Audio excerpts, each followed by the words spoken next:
This week's topic comes from Noah Dillon on Instagram, who asked if I could break down the differences between the Michael Jordan fadeaway and the Kobe Bryant fadeaway. Let's check it out.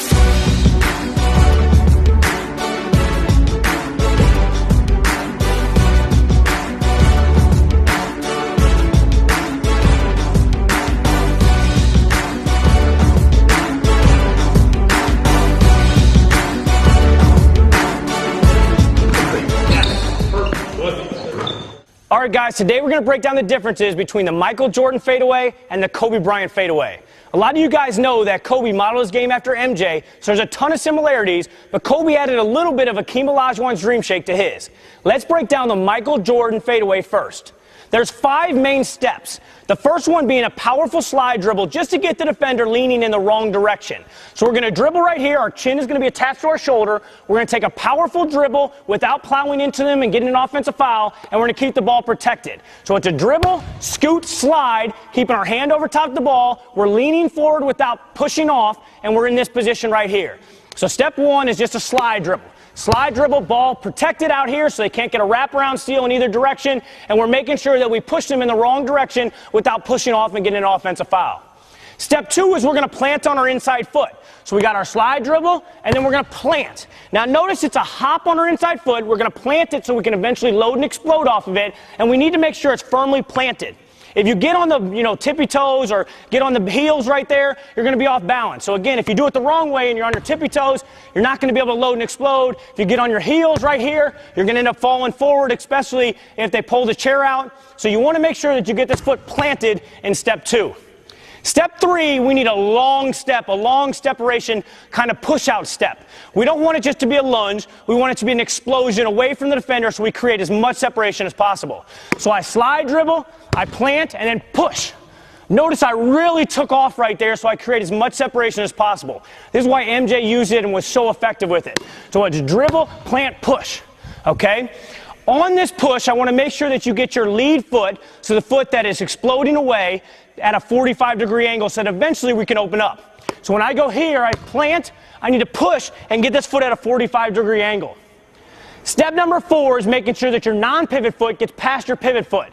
And if the foot is right here, we're not going to be able to turn like this. That just doesn't make sense. Which is why it's so important in step 3 to get this foot at a 45-degree angle so I can get this foot past it, establish a good base, and then step 5 is recline back and shoot the patent fadeaway that you guys all know MJ had. Those are the 5 steps of the Michael Jordan fadeaway. Now let's talk about the Kobe Bryant fadeaway. Again, very similar, but one key difference. First thing we're going to do is our slide dribble. The exact same. I don't need to explain it because you guys already know it from the MJ breakdown. Slide dribble. Now instead of planting on this foot, we're going to turn and get our butt to the basket and plant on both feet. So it's a hop while turning in air, getting our butt and our back to the basket. So slide dribble step 1, hop on 2 feet as wide as we can step 2. What this is going to allow us to do is fake using our shoulders, just like the dream shake that Hakeem Olajuwon made famous. So step 1, slide dribble. Step 2, plant. If we're going to end up going to the baseline side, we're going to put the ball on our inside shoulder and powerfully fake right there.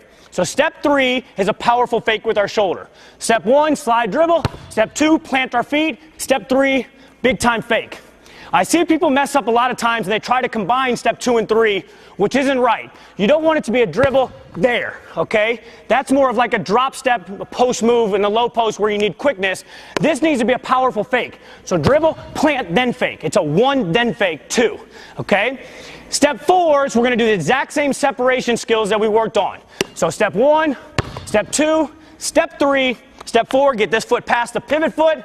Step 5, recline back and knock down the fadeaway.